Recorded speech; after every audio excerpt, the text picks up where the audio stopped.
QSO Today, episode 299, Don Banta K5DB. This episode of QSO Today is sponsored by ICOM America, makers of the finest HF, VHF, and UHF transceivers and accessories for the radio amateur, reminding you to check out the new IC705 all-band portable transceiver. More on this later. And by QRP Labs, makers of the popular QCX kit transceiver and a whole host of parts and kits for the radio builder. My thanks to both ICOM America and QRP Labs for sponsoring the QSO Today podcast. On the QSO Today homepage is a menu item called Expo on the upper right of your screen. If you click on it, it will take you to more information about the QSO Today Virtual Ham Radio Expo coming soon. Me and my team are building out a virtual ham radio convention that includes speakers, exhibitors, prizes, and more. We are working on it to make attending our convention fun and realistic. I had a fantastic response from my former guests to fill speaker slots, and George, KJ6VU, from the Ham Radio Workbench podcast, is helping me to line up the speakers and to build the tracks. Stay tuned for more information. Welcome to the QSO Today podcast. I'm Eric Guth, 4Z1UG, your host. Some of my guests come to my attention by their friends who listen to the podcast.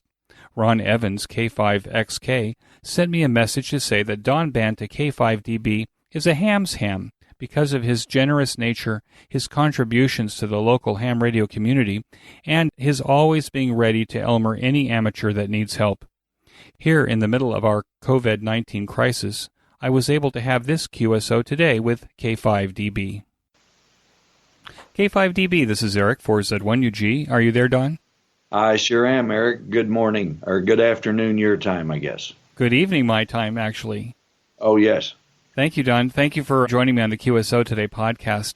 Can we start at the beginning of your ham radio story? When and how did it start for you? It started, it sort of had a double start, Eric. The first time I was ever introduced to amateur radio was when I was a very small child, probably 10 or so.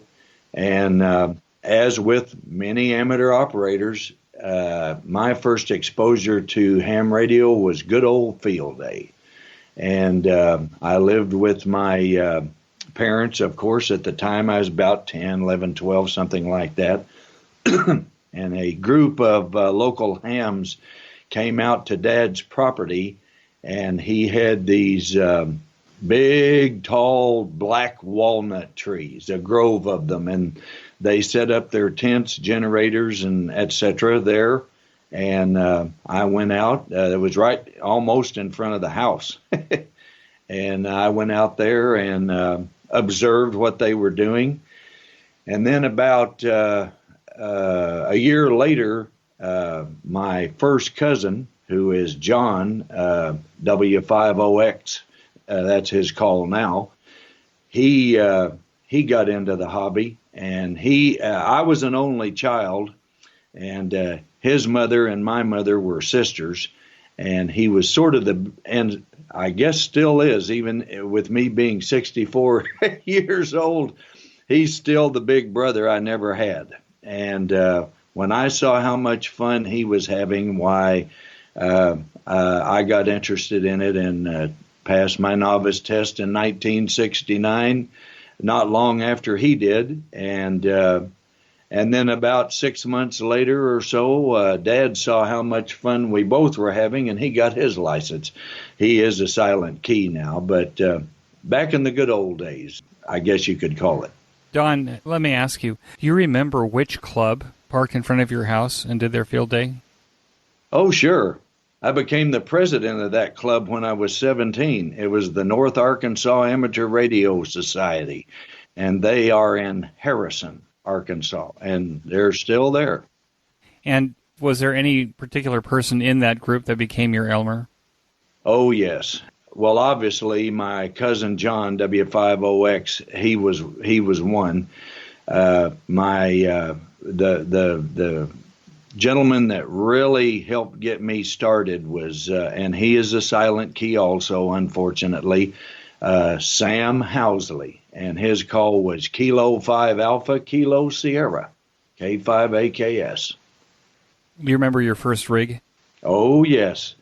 It was a Heathkit DX40 and a Hammerlin HQ110. And what kind of antenna did your parents let you have? I had a little 20, 15, and 10. The house wasn't long enough for a 40, so I had a little upper HF dipole, shall we say, across the top of the house, about maybe 3 feet above the apex of the house. Now, it sounds to me that in those days, I think novices had 80, 40, 15. Do we have privileges in 20 in those days? No. So really 15 meters was the only thing that you actually could work with that antenna. Right, at that time. So, but it would resonate on, I had a little bitty antenna tuner. It would resonate on 20, but of course I wasn't able to use it at that time, no. And CW only, the good old novice license, non-renewable, you either had to upgrade or you lost it. Now, did you make a lot of contacts on 15? Oh, yes. As a matter of fact, and of course I was crystal controlled. That DX40 was crystal unit. The contacts I made on 15, especially the DX contacts, they went a long way toward way later on in later years, my 5-band DXCC award. They went a long way toward that.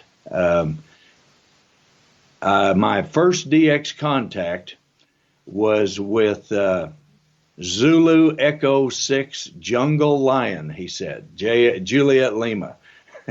And that was Jerry. I still have his card, and I still look at it every once in a while. He was my first one, and he was in, at that time, Rhodesia, which is now Zimbabwe. The Rhodesian Amateur Radio Authority allowed them to operate sideband down in the U.S. novice portion of the band. So he cross-moded a QSO with me. He would talk to me, and I would send code back to him. And with about 60 watts and that little antenna talking to Africa, I was hooked. So what became your favorite operating mode? Do you have one? CW. I do enjoy sideband, and only, Eric, just about a little over a year ago, I first got involved with FT8. It took me several years. Not that I was stubborn or anything. I just didn't have the time for it. I'm really enjoying FT8 as thousands are. I've never seen a mode catch on like that one has in my ham radio experience. But CW has been, is, and always will be my first love. So I'm just curious, because there's a lot of operators who are obviously operating FT8 now. As an old-time CW operator, what is it about FT8 that you like? Up until, and I never pursued PSK or JT9, is it, I think, those other modes. FT8 was the first digital mode I've ever been involved with. The big advantage to me for FT8 is the software being able to pick up a signal. Used to be CW was the king of being able to dig out or receive weak signals, but the FT8 platform, it's pretty remarkable. Just this morning I worked Guadalupe Island on 17 meters, and I could just barely hear his tone, but the software pulled it right in. So that's the characteristic of that mode that personally impresses me. So the ability to pull out the weak signals, especially when they say that the bands are dead for the most part, right, except for what's going on in the digital modes? Right. And in the old days when, that was the same way, only it was with sideband or CW. When the sideband section of the band went out, you could still, work some contacts down in the CW band because you could hear it. Do you find that CW is still relatively remarkable in that respect? Are you still able to make worldwide contacts with CW during the low cycle? Oh, sure. CW has helped me work some really hard to get stations. Most recently, say in the last year or two, I worked Chesterfield Island on 80 CW, and I worked South Georgia, that de-expedition that went to South Georgia on 80 CW. Well, that's pretty amazing. Yeah, a little bit of luck too, probably. Yeah, probably so. Did ham radio play a part in the choices that you made for your education and career? No, it was. It's always just been a hobby. When I graduated from high school, I went to the University of Arkansas, which is only about 20 minutes from me. And then we had a farm, and my dad got very ill, had to have triple bypass surgery, and I had to make the decision whether to go back and help him. The doctor said he had to slow down or continue, in college. And being an only, I had to go help him. So I pulled out and went back to the farm. And where is the farm? Well, the farm was about an hour and 15 minutes from here. But to make a very long story short there, Eric, we ended up having to sell the farm, and I had to get into another vocation. So I got into transportation, and I've been in that for 30 years. And Don, what does that mean, transportation? Are you in the trucking business? Yes, the trucking industry, yes. What do you do in the trucking industry? Well, I started after I had to find another job to keep the wife and the kids' mouths fed there. I hired on with a company here in this part of the state of Arkansas. And I started out, I went to driving school, learned how to drive, got my CDL, and I became I was a student driver, of course, with my trainer. And then I upgraded to first seat driver, and I became a first seat driver and a trainer as my trainer had trained me. And I did that for about 6 years. And then they offered me a management position in the office, and I came off the road. And I've held various positions in the management area of trucking since that time. So were you an over-the-road trucker, like coast to coast? Absolutely. And were you active in ham radio in the truck? I often speak to a lot of truck drivers that are hams, and I'm wondering if you were a ham as well. Unfortunately, no. To do that, I would have had to, do some mounting, to have an HF antenna. A lot of professional drivers do have ham rigs in their trucks, but my company didn't allow extra drilling, mounting, or anything, so I had to forego that. Don, a listener, we both talked about him before, Ron, recommended that I invite you on the QSO Today podcast, and he described you as a ham's ham.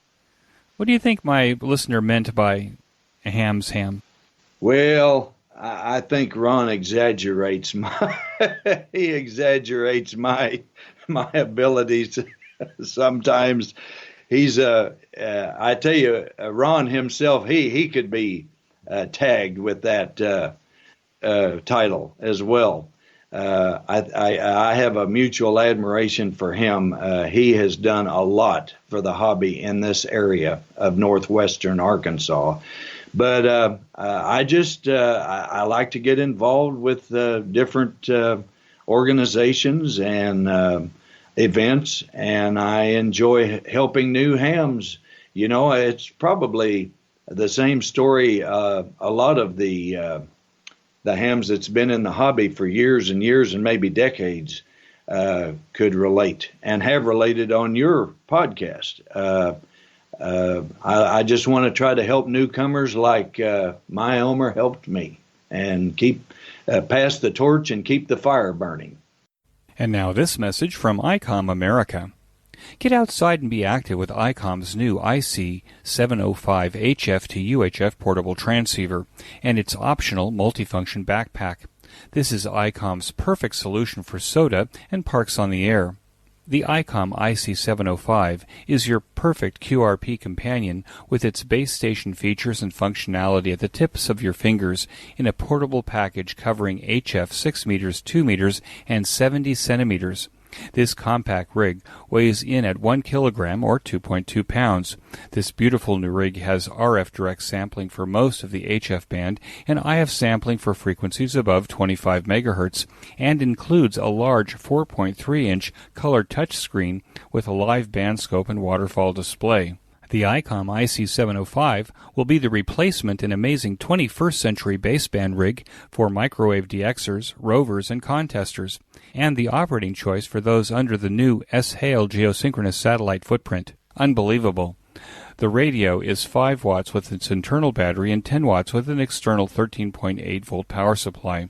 This full-featured radio operates on single sideband CW, AM, FM, as well as full D-Star functions. Included in this package is a micro USB connector, Bluetooth to support linking to your smartphone or Bluetooth headset, built-in Wi-Fi, integrated GPS with antenna and GPS logger, micro SD card slot, and the HM243 speaker microphone, which is standard equipment. The perfect accessory for the IC705 is the optional backpack, the LC192, with a special compartment for your IC705 with plenty of room for antennas, cables, and other gear to get you on the air from the mountaintop or the local park. There is a link to this amazing new rig on the QSO Today podcast website for this episode, and when you order your new ICOM IC705 from your favorite ham radio dealer, be sure to tell them that you heard about it here on QSO Today. My thanks to ICOM America for their continued support of the QSO Today podcast. And now back to our QSO Today. Do you think we're a fraternity? Yes, I feel that, absolutely.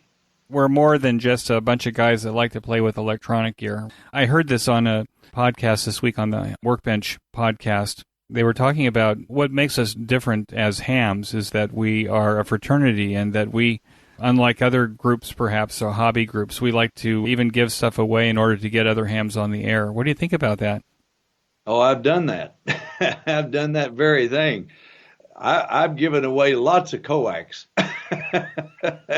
and a few little, maybe a dual band or UHF, VHF beam that I've had for a long time, and some HF. I've helped new hams build them a good little HF dipole. I like Wyndham's myself.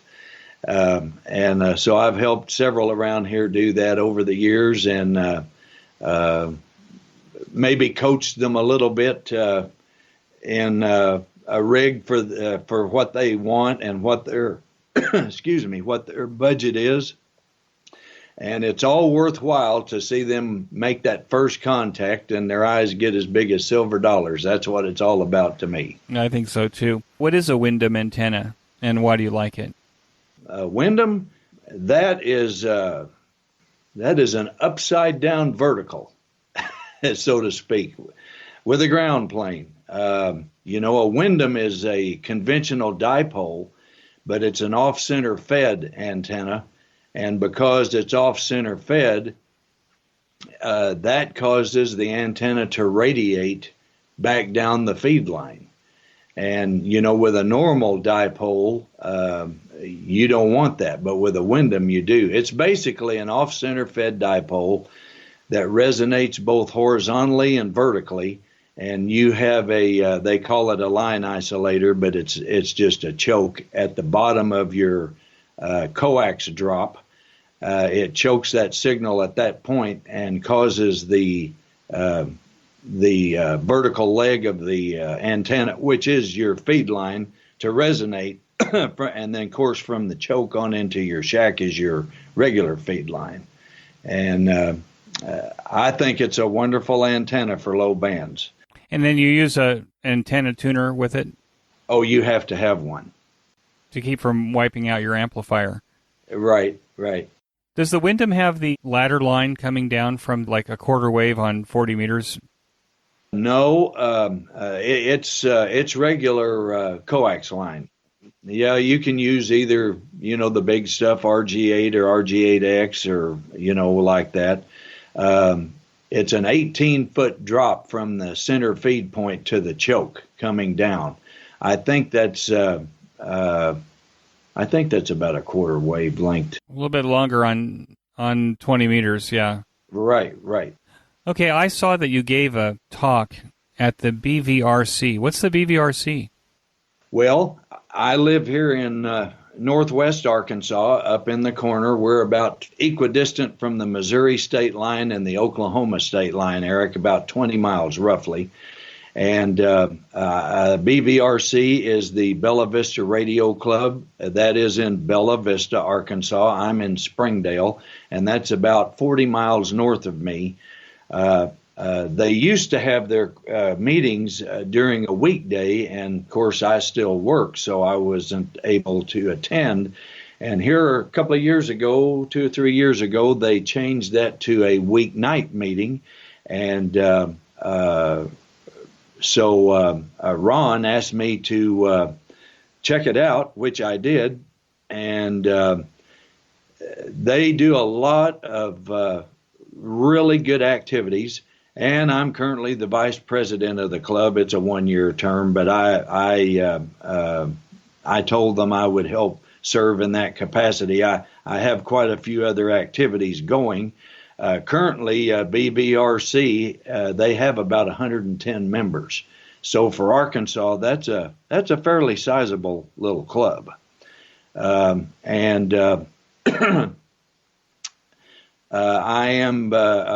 asked me to, they've never had a newsletter, so we did start a newsletter. We're into our 3rd year now, and it's called The Signal, so I edit that. I'm the editor of that, and we've really enjoyed doing that. And I bet you can relate to this to a point.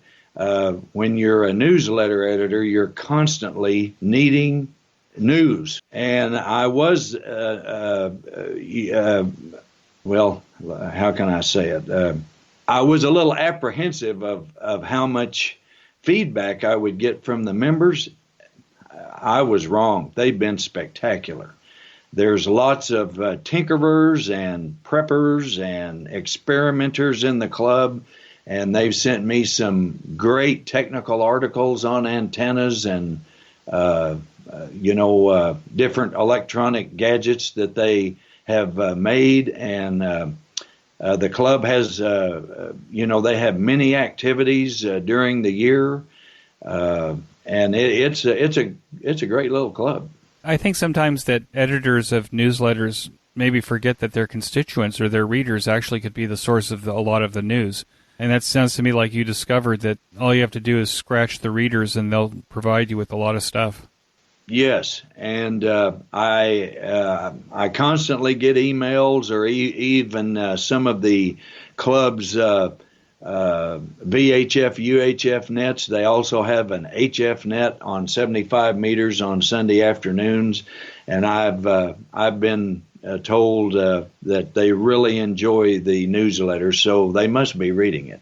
And do you still publish it as a paper newsletter that gets mailed, or do you now deliver it in PDF format? It's PDF via email group, yes.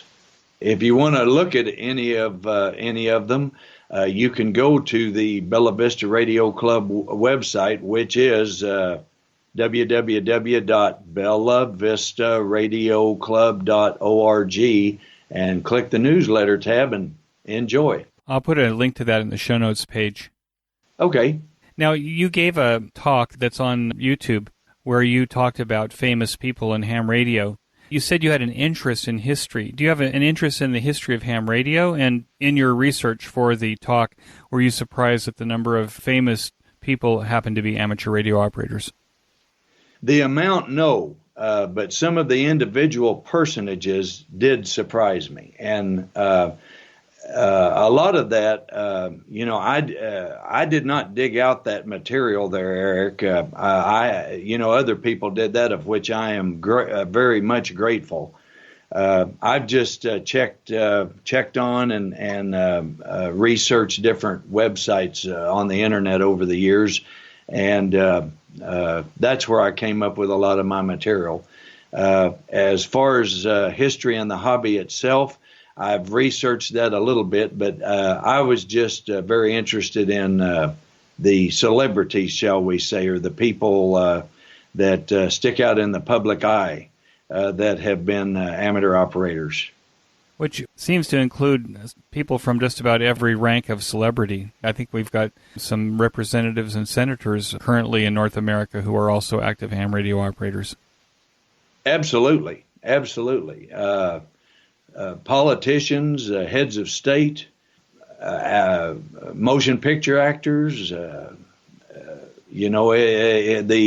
The hobby has quite a calling card, and it does appeal to many that some of us would be surprised that they were amateur operators. Now, what do you say to people that say that, amateur radio, people are still doing that? Do you have an answer for that? Yeah, they're still doing it, and amateur radio has not fallen behind the times, and it's not about to. With the, shall we say, marriage of the hobby to the computer nomenclature, I think it has started to appeal to the younger generation. That is one of the very important aspects of keeping some younger people coming into the hobby. I don't know if you're familiar with Rick Roderick, K5UR. He's currently president of the ARRL, and he is from Russellville, Arkansas originally. I've known him for years. He tells the story of one time he went into this amateur radio class, or he went into this classroom to discuss amateur radio. He took some of his DX awards and some QSL cards and started showing them the cards and telling stories. And he said the expression on their face was they were doing all they could to stay awake from boredom. But then when he started talking about digital modes, Raspberry Pi, they started to come alive on him. And that's what they're interested in. As far as the old HF modes that old timers like myself are used to, some of them grab hold of that, but I think as an introductory step to get them interested, we need to be on their wavelength or we're not going to reach them. Now, we were talking before the show started that you are working with your brother and sister-in-law, I think, in Alpina, Arkansas, at a high school there. You've been very successful in getting a large number of kids to become ham radio operators. What is it that appeals to the kids? What are you doing to have that kind of success there? Well, in the Alpina High School Radio Club, they are starting out very modestly, shall we say. They do have a little Kenwood TS430 with a Wyndham antenna, and I'm sure they're going to graduate to more interesting modes. Right now, that's all they have, but they are enjoying that. And, I have told them about FT8, and I'm going to try to do a demonstration as soon as this coronavirus issue kind of dies down. We hope to get them interested in FT8 one of these days, because I know they'll really enjoy it. But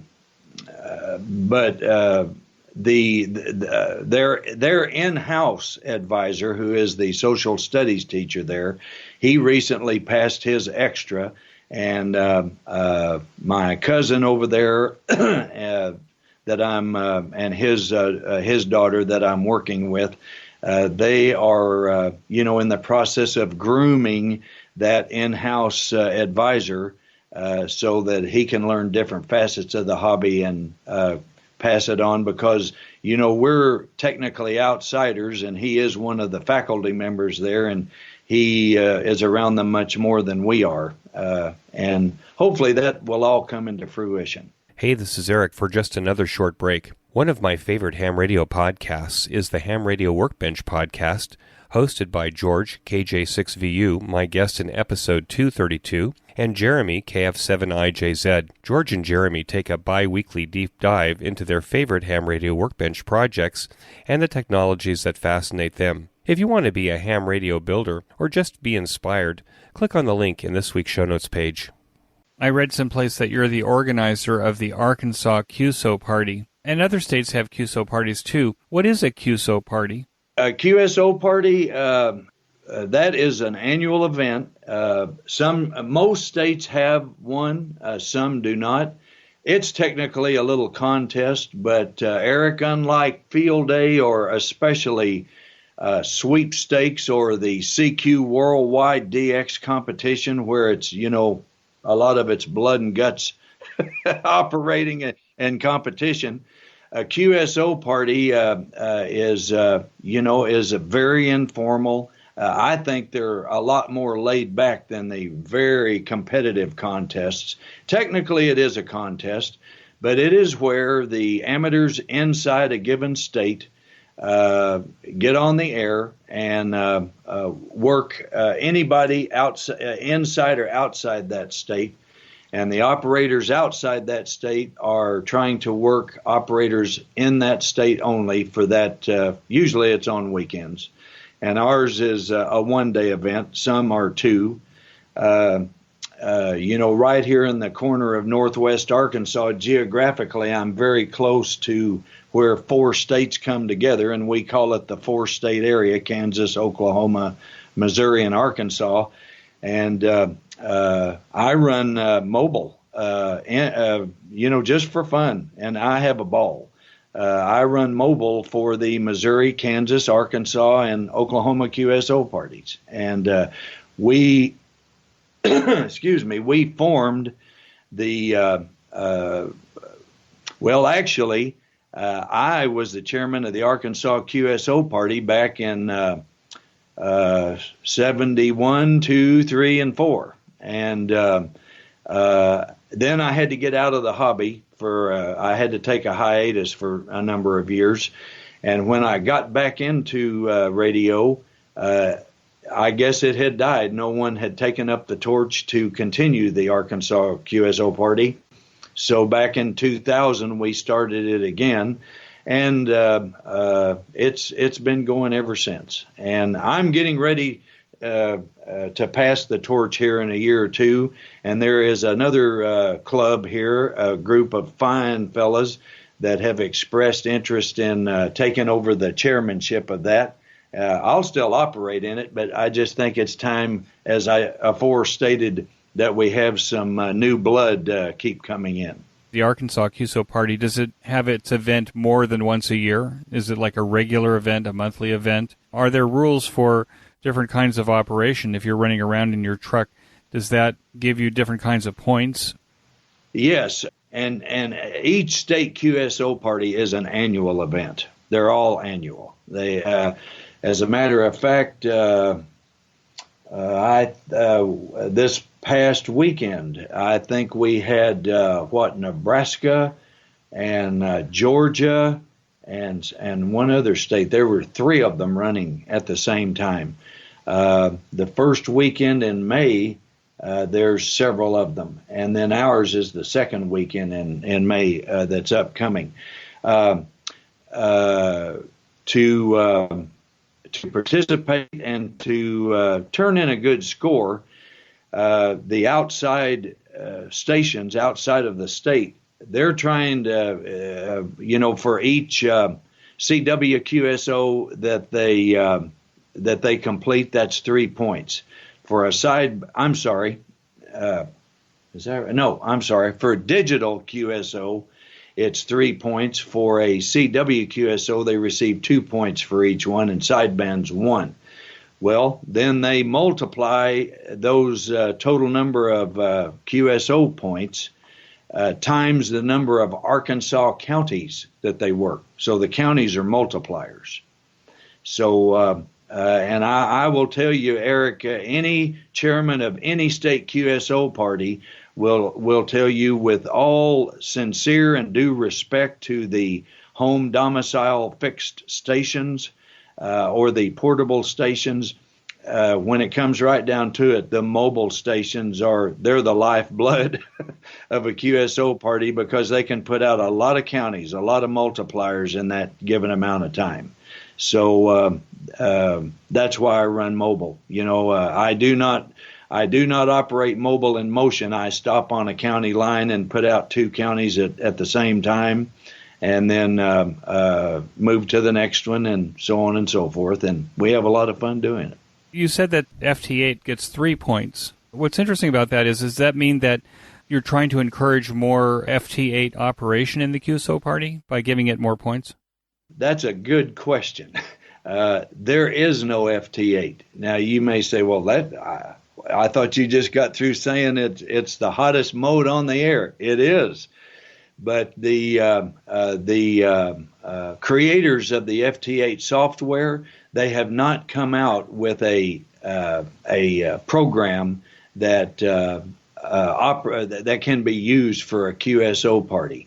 Right now, all they have developed is for Field Day and the RTTY Roundup, the ARRL RIDDY contest in January.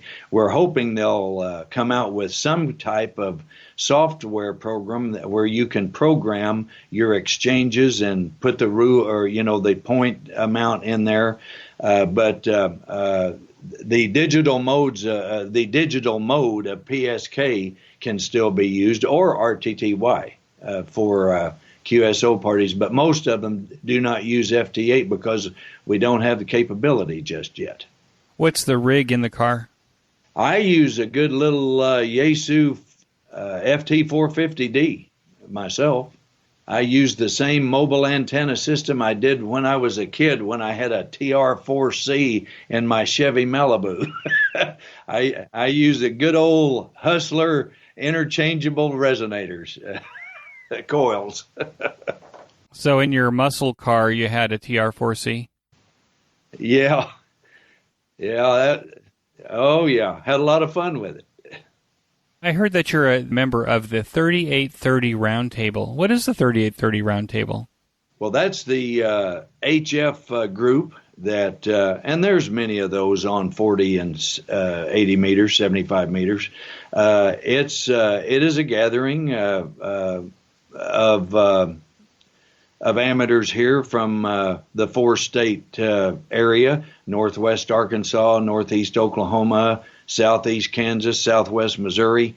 And we meet on there at 4 p.m. local time, Central Time, on Sunday afternoon on 3830. And we have quite a few check-ins, even in the summertime when the propagation isn't that fantastic. We still have quite a few, and it's just folks check in, and then we go down the list and around the table, so to speak, and we have really great topics. It's a great gathering of some really nice folks on there.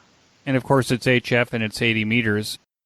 To put this particular episode in a proper context, because somebody might be listening to it in 30 years. Right now we're in the COVID-19 pandemic. A lot of us are sheltering at home or not leaving the house at all, in my case.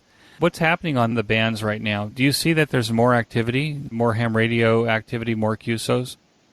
Absolutely. Absolutely. As a matter of fact, during this particular and unfortunate period in time, for the QSO party, the Arkansas QSO party this year, if you will allow me to revert back to that quickly, Eric, we are encouraging home operation. And we have advised the the operators who run the mobile stations that, be aware and be reminded, if you go out there, you're going to be exposing yourself to potential problems. We're encouraging home operation, and I am staying home myself this year. There may be some go out there, but as far as activity on the bands, I think it's showing a great increase right now. So for the folks that are trying to work grid squares, counties, states, countries, if you're able to do that, I'm still personally going into work. About a third of the workforce where I am, they are operating from home via remote control at their positions, but the particular one I have to be there. So, but I am hearing and seeing that, and I am taking a vacation day today, is why I'm home on a weekday. But I think there's quite a bit of an increase on the bands personally. Now, do you have a VHF or UHF and a local repeater nearby? And do you see that there's more activity on the local repeaters than there was in the past? Yes, a little bit more on the repeaters, and we have lots of repeaters here, and we have this. I'll give him a plug. Tim Moore, November 5 Kilo Whiskey Lima N5 KWL. He's originally from Little Rock, and he moved up here into the northwest Arkansas area, and he has installed, which in my book is a massive linked 8 repeater system, and the footprint reaches from Springfield, Missouri down to Fort Smith, Arkansas. That's a pretty good little shot. And it is comprised of UHF and VHF repeaters, and they're all linked, and it's a pretty neat system. And I've heard quite a bit of activity on there going. Well, when I go to work, I don't hear a lot. I go in fairly early, but coming home in the evenings, there's quite a few folks on there now. Maybe the advantage of the pandemic is that all of those repeaters that are normally quiet will come back to life suddenly because we'll all want to be talking to each other. Oh, absolutely, absolutely. And I think that the more UHF, VHF repeater operation, that's really good for the newcomers coming into the hobby because most of the time when they get their technician, one of the first things they're going to do is find them a handy-talkie, and at least they hear some activity on there and some folks to visit with, which will hopefully, in turn, keep them encouraged to proceed to other areas of the hobby. Given the pandemic, is your radio club still meeting? Are they meeting on Zoom or Skype or something like that as a way to kind of keep together? Yes, on YouTube. We had our first in history, which I'm sure was the case with many radio clubs the last month or two. We had our first virtual club meeting on YouTube here about, what was that, a couple of weeks ago. And it was very good. We had a good turnout. Better than a live club meeting? Oh, no. No.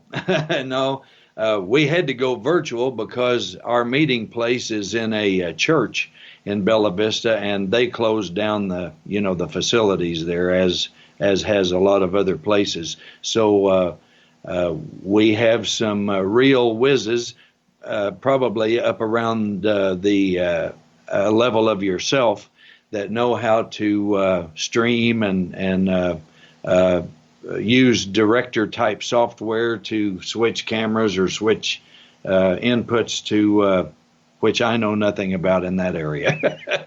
But we had a couple of fellas set that up, and it had a few little rough spots because it was the very first time. I think, with anything else, they'll smooth all the rough spots out for our meetings.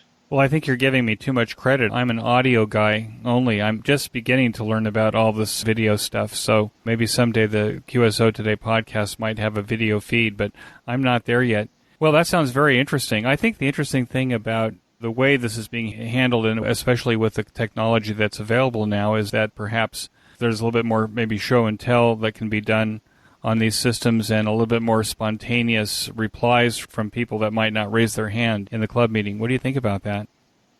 Yes, I do believe, simultaneously while the meeting was being held, there was a little sidebar on the YouTube channel that we have for chat, and people could make comments.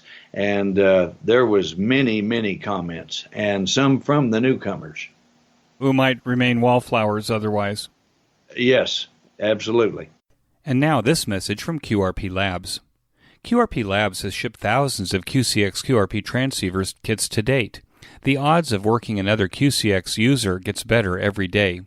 If you're looking for a satisfying kit experience where you end up with an amazing performing QRP transceiver for under $50, let me say that again, for under $50, then you owe it to yourself to go to QRP Labs. We have many home brewers who listen to the QSO Today podcast. For you, QRP Labs also has parts, filters, enclosures, and other handy devices to make your home brewing experience even better. You can use these parts to either enhance your QRP Labs kits or to beef up your own homebrew designs. Be sure to browse Hand's entire website. Use the link on this week's show notes page or the one in the sponsored section of the QSO Today website to get to QRP Labs to buy your QCX or any of the other fine QRP Labs kits or parts. QRP Labs is my go-to ham radio kit company. It should be yours too. QRP Labs. And now back to our QSO Today. We started to talk about it, and I think that your early involvement as a novice on 15 meters that you became interested in DX. Are you a big DXer? Well, I don't know about big. I'm an avid DXer. How about that? Avid, yeah, that's good. Oh, yes. Those are my two favorite facets of the hobby. I'm an old contester and old DXer, Eric. I've enjoyed that for years and years and years, and I'm not on a roll on the DXCC list. I don't know if I'll ever reach that because of the hiatus I took. I lost out on a lot of rare countries during that period, but I did tell the members of the Arkansas DX Association, of which I'm a member of that, I told them on the reflector one day, I want to try to at least get 300, and I'm at 280 right now, so hopefully I'll get to 300, but when you get up with that many countries, the ones remaining are the toughies. Usually it takes a de-expedition to get that country for me anymore, but yeah, I enjoy it. Is that because those countries may not have any hams of their own? Right. Besides North Korea, what are the hardest countries to get? Oh, well, like your uninhabited islands. And those are considered countries, yeah. Oh, yes. Like your Antarctic islands, like Bouvet, Heard, Peter the First. I've worked that one. I missed out on the Heard Island. But, there are still many places that there are either no inhabitants at all or very few. Pitcairn, for example. A lot of old-timers will remember Victor Papa 6 Tango Charlie, and that Tango Charlie stood for Tom Christian. And Tom Christian was the great, et cetera, grandson of Fletcher Christian, who led the mutiny on the Bounty. And, of course, many hams know that story. Most of the people that live on Pitcairn are descendants of those mutineers back in 1790, whatever it was. And Tom Christian was the lone operator from there for years, and he passed away. And since his passing, I believe they have had 2 expeditions to Pitcairn because there's only about 50 or 55 people that live there, and there is no amateur operators there now. And there's other islands like that. Oh, interesting. Okay, so those are the ones that you'd still like to get. Now, when you say that you've worked 280 countries, does that mean that it doesn't matter which mode you use in order to reach those countries, or are you like a purist, so you only work the 280 on CW, and then If you would decide to do FT8 and go get those countries, that you would do a parallel effort in order to get those countries? Exactly. I'm the latter. If I hear a new country, or if I can help someone out with Arkansas that's trying to work all the states or wherever they're from, I'll be happy to make a QSO with them. But for me, yes, I work most all the HF bands and the three, I guess you could say, main modes that are happening right now, which is sideband CW and FT8 or FT4 at times, work those entities. That's the thing about the ARRL DXCC list, and anyone that is involved with DXCC, they know this backwards and forwards, but you may have some listeners that are unfamiliar with it. Those are actually called entities. They're not countries. They are countries, but they are classified as entities. For example, Vatican City, that is an entity. It is not Italy. It's its own principality. Monaco, that is an entity. Mount Athos, Greece, that's just about as tough, Eric, as North Korea, because on Mount Athos are monasteries, and the public is not allowed there. So, have you ever heard of Monk Apollo, possibly? Didn't he just pass away? Yes, he did. Right, okay, so I think I saw that in one of the magazines. They did allow years and years ago some amateurs, I believe they were from California. They schooled him and took HF radio to him and got him on the air, and I think he evolved into a real nice antenna system. They do have another monk, and I can't think of his name. He's a beekeeper, though, I know that. I believe he's learning the code so that he can operate some CW and keep Mount Athos on the air and on the ARRL DXCC list. But there's places like that. They're tough. They're tough to work.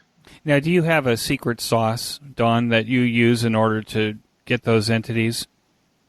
No, not really. I'm just like any other old DXer, Eric. I keep my eye on DX Summit and on our local, our state reflector here for the Arkansas DX Association, and we just let each other know when someone's on where, and then go get them. Now, you mentioned the Arkansas DX Association. What's the advantage of belonging to a local DX association versus maybe a national organization? Is there something that you do with the locals that you can't do with the national group? Well, we have quarterly meetings, and there's many regional DX associations around the United States. Here for Arkansas, if you can, when you're able to attend those quarterly meetings, you're rubbing shoulders with people that have an astronomical wealth of knowledge. In my opinion, when it comes down to being a good DX operator, two main things have to happen. You have to put out a good signal for transmitting, and you want to get rid of the noise for receiving. And they have all different kinds of a plethora of topics: receiving antennas, filtering, grounding, excuse me, and on-air techniques, and many other topics like that. I've been in it for a long time, and every time I go to one of those meetings, I learn something new. And of course, you have a good old eyeball QSO chit-chat session with each other, and you're always learning something in that facet of the hobby that can improve your your numbers in your data table, your country count, and improve your DX operating skill. So in other words, it's important to belong to your local DX association. Oh, I think it's a big advantage, yes. Do you still collect paper QSL cards? When necessary. For me personally, I've got shoebox fulls like a lot of other guys do. And anymore, I just want the credit. But I do. There are still a lot of people that do not. They do not do electronic confirmations, and you still have to exchange cards with them. And it is what it is. But there's nothing wrong in my book with exchanging QSLs. I've got some really pretty ones, as do thousands of other DXers. Do you think DX operators should still print cards?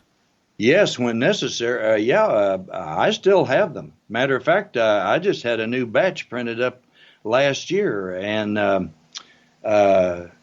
had a few left of my old DX cards that I looked like Humpty Dumpty in those. I lost 45 pounds, so I had the wife take a new mugshot of me here in the shack for the new card. It looks a lot better. I think that's the picture you shared with me. Is that right? No, that was one she took just for you. I've got another one. She's very good with the camera. It's a good picture. Okay, I'll pass that along. What do you think the greatest challenge is facing amateur radio now? Oh, I bet this will mirror what many other hams have said. We've got to keep young people coming into this hobby. At our last ADXA meeting and at a ham fest here in last March, before the virus issue really became serious, Eric, we also had our ARRL Delta Division Convention at that ham fest. And they ask anyone that is under 20, raise your hand. No hands. Under 30, no hands. Under 40, no hands. Under 50, 3 or 4 hands went up. Under 60, that's when it hit the bulk of the attendees at that meeting. I rest my case.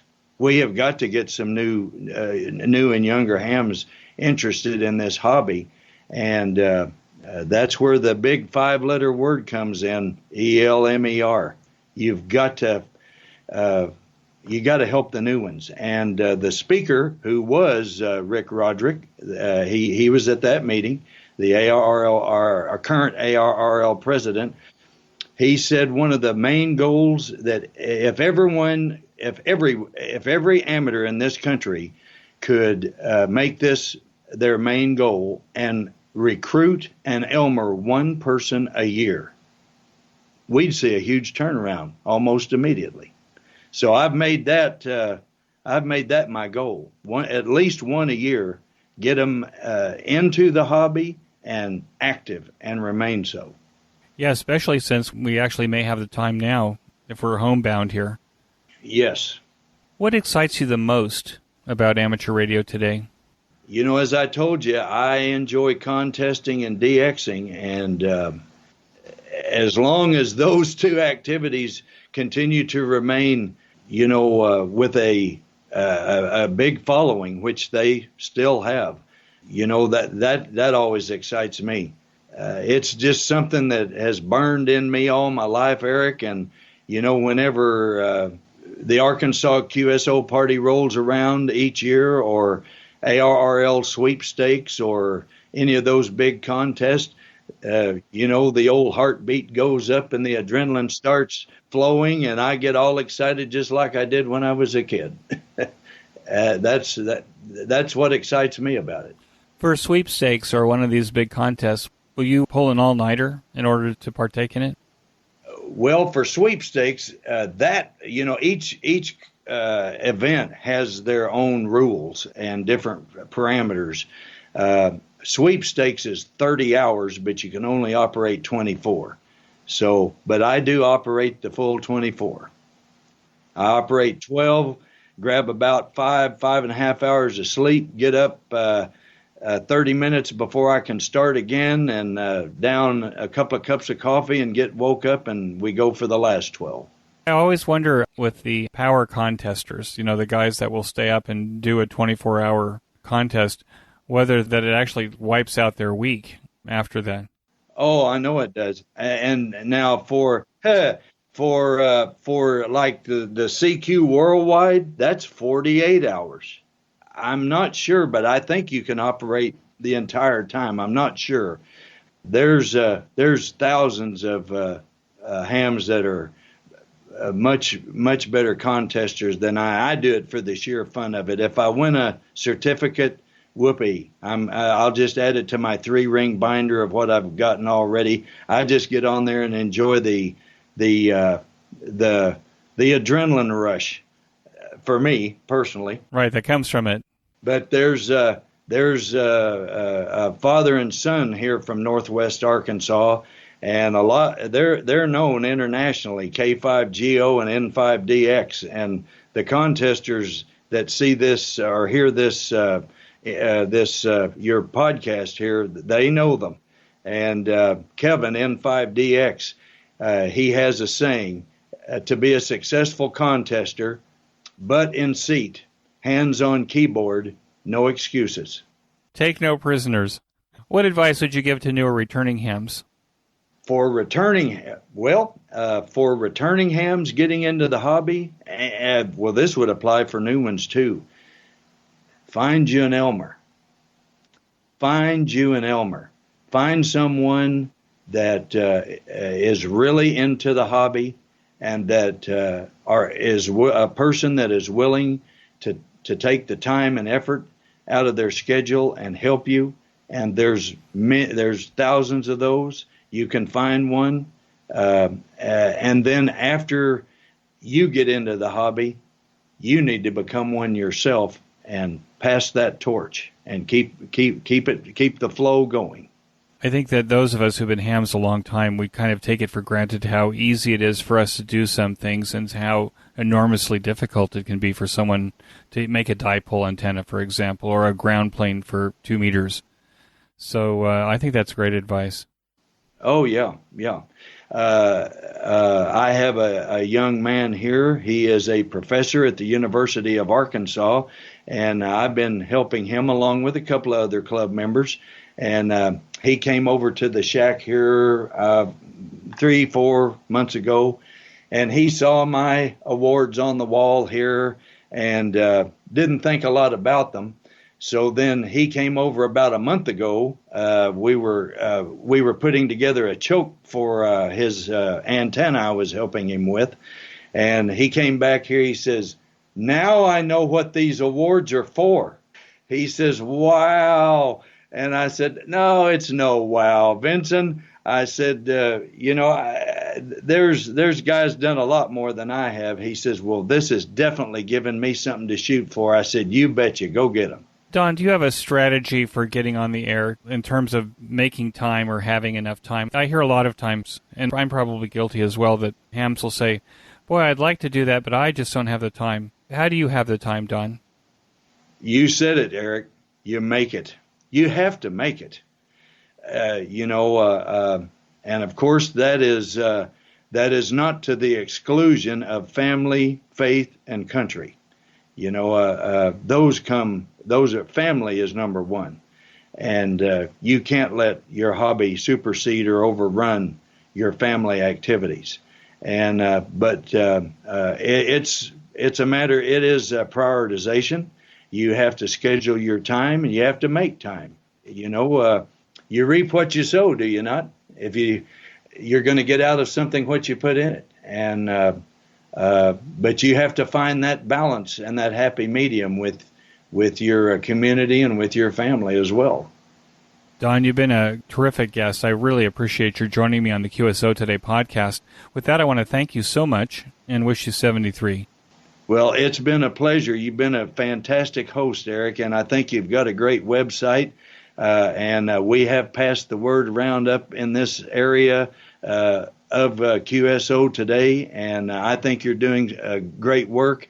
And I think you are a online Elmer, so to speak, to the new hams that tune in on these podcasts. I think they'll be a big help to them. Well, thank you so much. I appreciate it. 73. Thanks. That concludes this episode of QSO Today.